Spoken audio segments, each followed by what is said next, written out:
Hello there. I return to the series Why I Reject Islam. Today we'll be looking at episode 3.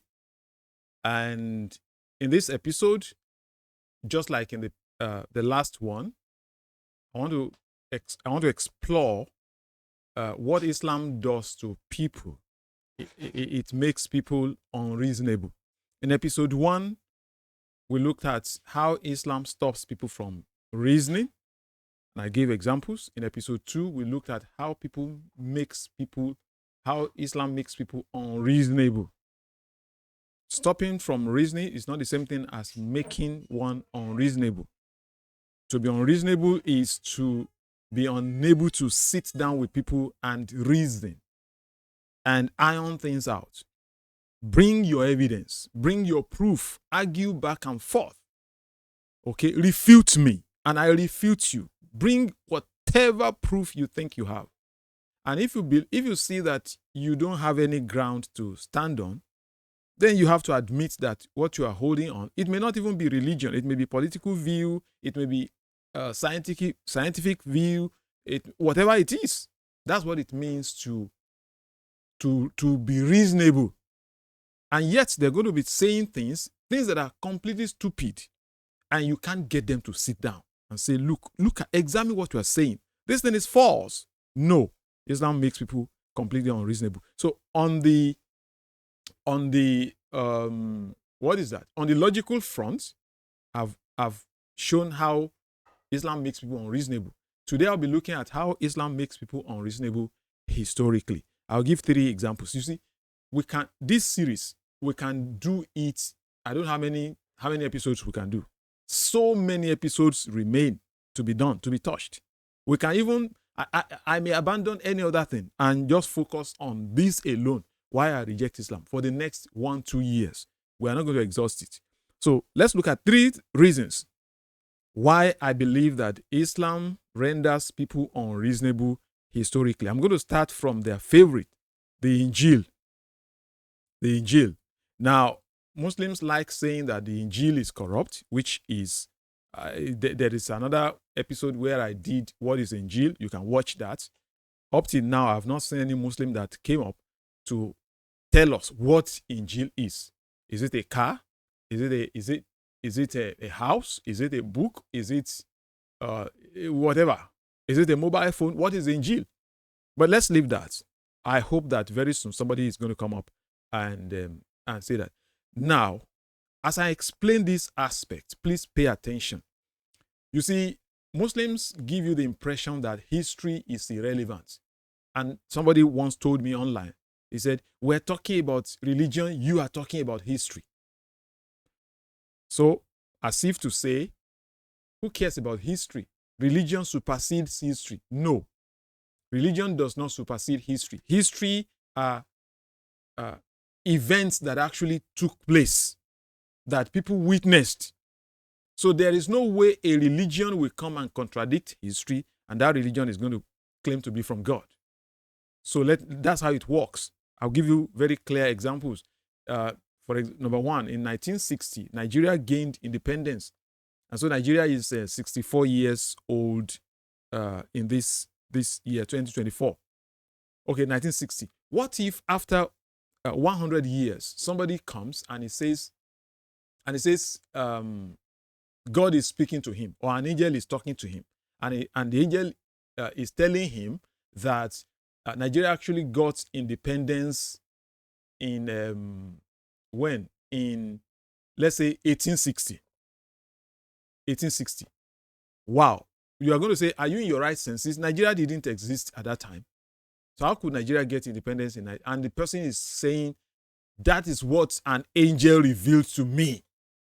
And whatever explanation you're going to give, no, it is God that is talking. So you should shut up. When God says something, it is correct. That's how Islam presents matters. That's how Muslims reason.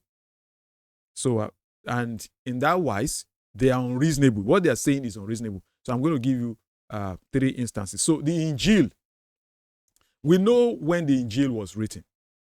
When we say the Injil, I don't know. I don't want to repeat these things. Go and look at the previous episodes that I did on what is Injil, part 1.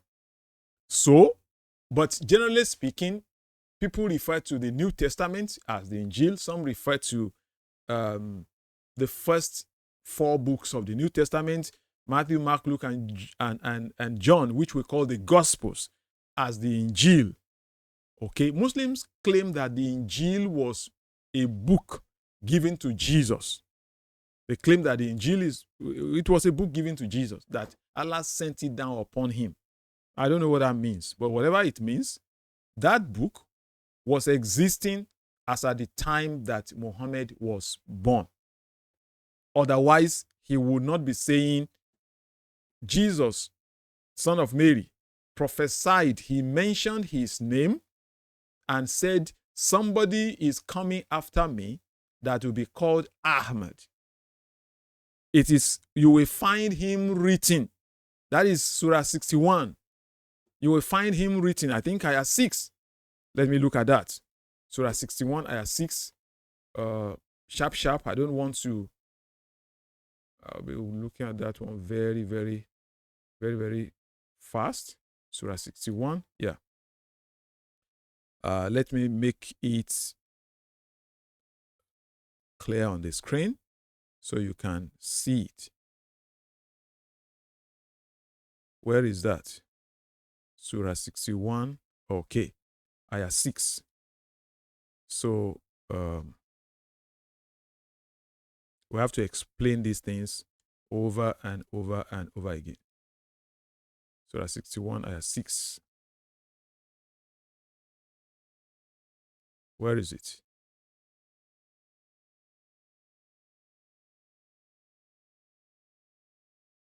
Surah 61.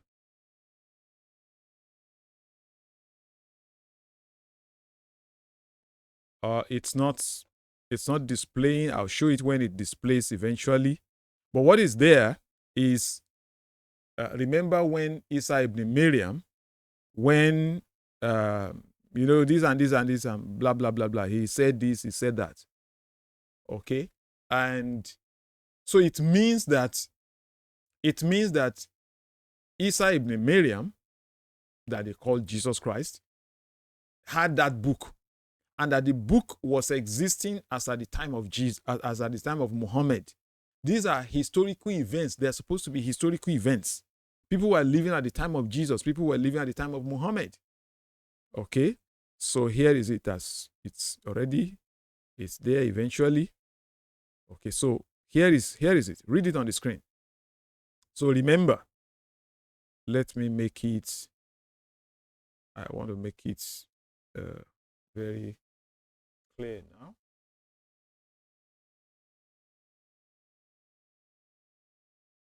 All right. So it says, and remember when Jesus, son of Mary, said, O children of Israel, I am truly Allah's messenger to you, confirming the Torah which came before me, and giving good news of messenger after me, whose name will be Ahmad. And so Isa ibn Maryam was confirming the Torah before him and giving good news. Where is he giving the good news? Giving the good news in the book in his hand, right? So where? Besides that, as at the time of Muhammad, see, it is history that the Christians had already compiled their Bible, the Old Testament and the New Testament. All right? Jerome, for example, compiled that before Muhammad was born. I think in the 5th century. You understand that? That is history. So whenever you ask the Christians to bring their book at the time of Muhammad, they were going to give you complete Bible. Complete Bible.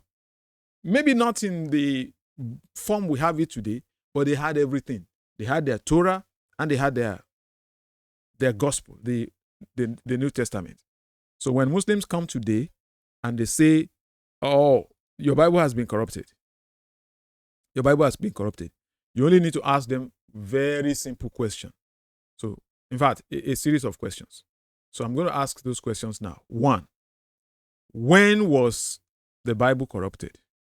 Or if you want to talk about the Injil, when was it corrupted? Was it before Muhammad? Was it during the time of Muhammad? Was it after Muhammad? When? These are historical things. And let me also walk you through the process of having to corrupt the whole of the Bible. Let's even limit it to the New Testament. You see, there was no council that moderated the copying of the Bible. No. Copying the Bible, making several copies, was just a matter of people having their own money and consulting. Families sometimes would have their own copies. So anybody that had the money will just talk to a scribe. There was no centralized authority that was doing that. And so the Bible, as they used to know it at that time, whether Torah or the Injil or together, they were in several places all over the world, in North Africa, in Rome, in Europe, in Middle East, everywhere. Several thousands, hundreds of thousands of copies everywhere. So when Muslims say that they have corrupted their Bible or corrupted their Injil, what was the process? So do you mean they sent for all those copies in people's hands, in every house? And then they started changing things that they wanted to change. And after they finished changing, then they returned those copies. Is that what you mean? Consider this again. The Jews and the Christians were not friends at that time. They were not. It's obvious that the Jews rejected. When I say the Jews, I'm talking of the generality of the Jews. There were Jews that were Christians. The disciples of Jesus were Christians. But I'm talking of Jews generally that did not believe in the Lord Jesus Christ. Do you mean that the Jews and the Christians came together and every copy that they had, they sat down and said, okay, let us change this. You change this in your own version. We change this in our own version. And they did that for every copy all over the world. How did that happen? How? And so the question I'm asking is, when did it happen? Where exactly? Since the copies were scattered all over the world. I brought this up to a Muslim. What is his name? Olamilekan, a very young boy. And he said, are you saying that the copies were the same? No, that's not what I'm saying. That's not what I'm saying. Of course, when documents are copied by hand, you're going to find out that there will be differences.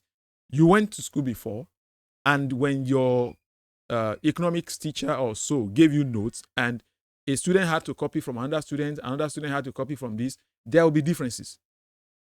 So imagine hundreds of thousands of copies all over the world.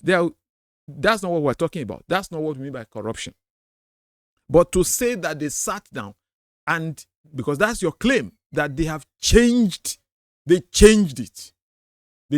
That's why the name of Muhammad is no longer in our Bible. They changed it. So you mean the Jews and the Christians came together and agreed, even though they were enemies, they agreed and they changed the exact location. This chapter and this verse, this chapter and this verse, this chapter, and all over all the Torah and the Injil, they just changed everything.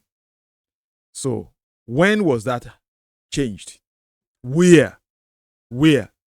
Since there were several copies scattered all over the world. So where exactly? They went into each house, or they collected all the copies all over the world, all over several countries, and they appointed a committee that did the changing, or what?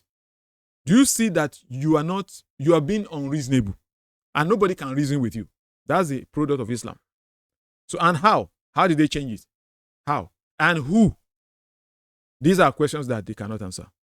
And historically, you know that what you are saying is nonsense. It's nonsense that they changed their Bible. It's nonsense. It's a historical nonsense. But you cannot reason with Muslims, because that's what Islam has done to them. So that is example one. The second example is the issue of Israel, the land of Israel. And these days, we find Muslims chanting, free Palestine, free Palestine. In fact, there was a group, I think it was in Osun State, not long ago, and they were singing and saying, free, free, free Palestine, free, free, free Palestine. Free Palestine from what? They say from occupation, from Israeli occupation. Let us reason about this. Let's reason about this. Whether what you are saying will hold water at all. Okay, so who owns the land? Who owns the land? In all of history, was there a country known as Palestine? No. Who was the head? Did anybody reign over a group of people known as Palestine and written down in any history? No. More than that, let me ask you. When your Allah told the children of Israel and he said, enter into this land, enter into the promised land, which land? Which land did Allah say they should enter into? Or you don't know that is in your Quran? You don't know? And he said, enter into the land and don't give it up. Which land? More than that, I want to ask you another question. Since you said you can, some of you have been telling me that what I'm saying is not true, that Islam doesn't make people unreasonable. You answer these questions reasonably. Let's discuss. Let's see whether historically whether you can have a point. Okay, so definitely there is story of Suleiman in the Quran and the flying carpet and all of that, and there have been hadiths that say that Suleiman slept with his 90 wives in a single night or something like that. Okay, so this Suleiman ibn Dawood, he was a king, all right? And we know that the story of the Queen of Sheba visiting Suleiman is also in Islam. Which land did Suleiman reign over? Suleiman ibn Dawood. These are historical events. We know that he reigned in Israel. You tell us, where did he reign? And Suleiman ibn Dawood, was he an Arab or was he a Jew? And where? Which land? Over which people did he rule? So when we say that Islam makes people unreasonable historically, you understand what I'm saying? And the Injil you are talking about that was given to Isa ibn Maryam. So when Isa ibn Maryam went about delivering his message, the message of Allah contained in the Injil, which people did he deliver the message to? Were they Bani Israel or were they Bani Arabia? Which group of people? Isa ibn Maryam, when he was going about, which land did he go about? Was it in Medina? Or was it in Arabia? Or was it in India or Europe? Where did Isa ibn Maryam deliver the message that Allah gave him? Where? And to which people? Which land? I hope you. So when I say that Islam makes you unreasonable, historically unreasonable, that's exactly what I mean. I'm going to see how Muslims will answer these questions. Lastly, let me give you another one. Have you heard about Dome of the Rock? I'm going to show Dome of the Rock now, because some people have never heard about Dome of the Rock. This is Dome of the Rock. This is Dome of the Rock. This mosque is spoken about in the Quran. It's not really spoken about in the Quran, but Muslims tell us that it is spoken about in the Quran. And so I want to go with that and ask them certain simple, very, very simple questions that I want to ask them. In Surah 17. Surah 17. Let's see. Surah 17, Ayah 1. Surah 17, Ayah 1. Let's see what that one is. We're reasoning historically, and we want to see when people say what I'm saying is not correct. So I want to give you an example of what I mean. This place, Surah 17. Listen. Glory be to the one who took his servants and they put Muhammad in quote. Have you seen this one that is in bracket? You see this one, this thing is a bracket. But I don't know what kind of bracket is this. So it's not there. It's not. Look at another version.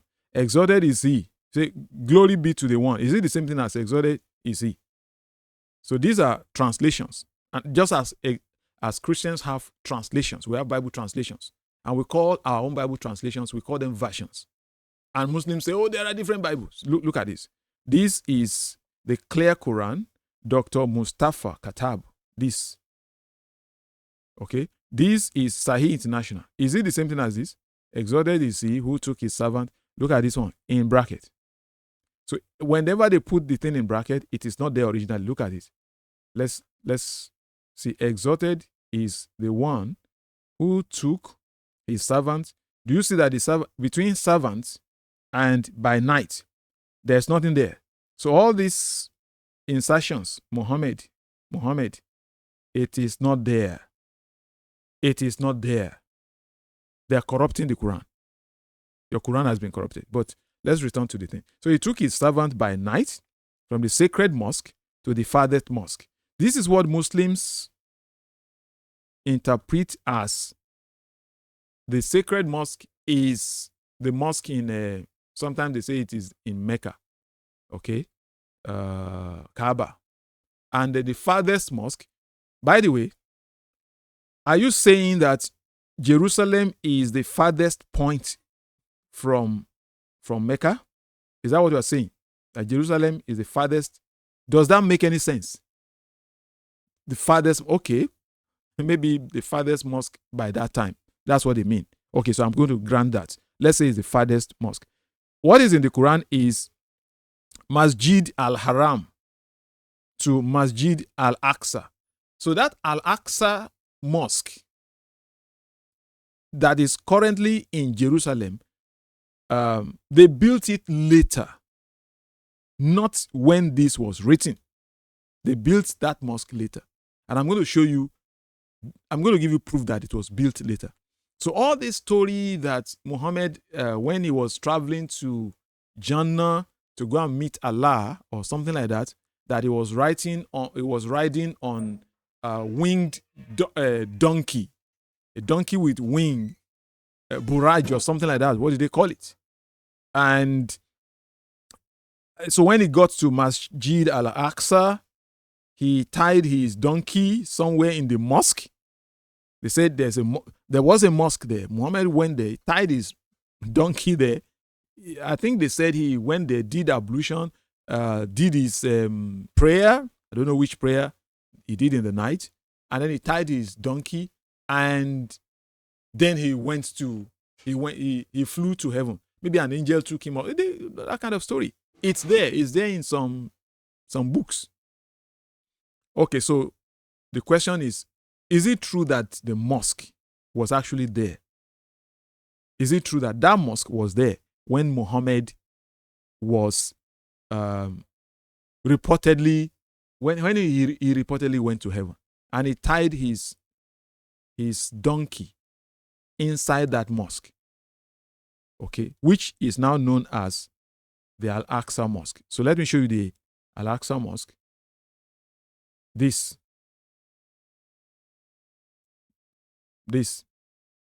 which they call Dome of the Rock. So this is what the Muslims are dying for. They say it is, can you see, Dome of the Rock? Okay. Now let me read to you what is written on this. This is Britannica.com. This is history. Look at this. Dome of the Rock, a shrine in Jerusalem built by the Umayyad Caliph Abdul Malik ibn Marwan in the late 7th century. So Muslims, I'm asking you to reason historically. This mosque, Dome of the Rock, was not there when Muhammad was alive. So how could you claim that he went to Jerusalem and inside the mosque, he tied his donkey or whatever he rode there, and from there he went to meet Allah in Jannah, in heaven? The mosque was not there. Secondly, you realize that Islam had not spread to Jerusalem when Muhammad was alive. It had not even spread to Africa when Muhammad was alive. So who built that mosque that Muhammad, who were there Muslims in Jerusalem that built the mosque? And you said Muhammad traveled to the place and did his prayer there, did ablution, did prayer, and then went to meet Allah in Jannah? These are historical blunders. There was no mosque there. This was the man that built the mosque, Abdul Malik ibn Marwan, in late 7th century. Okay, this mosque, this is what they're dying for, and they don't want to leave Jerusalem alone. Okay, for me to prove to you beyond reasonable doubt, let's check this. Let's check this. Look at this. This is, if you go to Wikipedia and you see the story of Abdul Malik, read a few things here. You're going to see that he was a caliph, July, August 644, okay, to 705. Or they even said maybe 647 to 705. Muhammad died in 632. And the man reigned in between 644 and 705. That was when Abdul Malik reigned. And he was the one that built that mosque. Although it has been rebuilt several times, that's why you find that it's having this shape. This wasn't what was there before, but for the first time, it was the one that built it, Abdul Malik ibn Marwan. He was a caliph there, Umayyad caliph. So how do you reconcile this historically? And you won't find Islam to be false. But Islam makes people unreasonable. You cannot explain it to them. That these things don't line up. They don't line up. So historically, they are unreasonable. You cannot sit them down to say, look, what you are saying cannot be true because of this, these are historical facts. These are not just theory. These are events, historical events. But no, Islam supersedes history. Historical events. Abeokuta, for example, was founded in 1830. And they built the Centenary Hall in 1930. These are historical events. That Abeokuta was founded in 1830. Okay, what if somebody comes and the person is telling you that actually in 1720 that he and Lishabi, that they traveled together and they sat down and ate together when there was no Lishabi in 1720, when Abeokuta itself was founded in 1830. Are you going to say 18 because it is 1830? Oh, well, it's irrelevant. These are the arguments that Muslims make. And they are making historically unreasonable arguments. Did you hear what I just said now? Abeokuta was founded in 1830. How could somebody say that you now backdate something in 1720 that Lishabi and some other warriors that they fought together? The man was not even born at that time. Lishabi was not born at that time. That's exactly the point that we're making. So there was no Al-Aqsa Mosque. There was no Dome of the Rock as at the time Muhammad was alive. So how could he have gone to that mosque? And Islam was not even in Jerusalem at that time. It was not there. Nobody could have built a mosque there. It was not there. But they will close their eyes. They will close their mind. Once they know that, oh, you've cornered them, they're going to say, no, we don't agree. Because Islam makes people historically unreasonable. Let me know what you think in the comment section down below. Thank you and God bless you.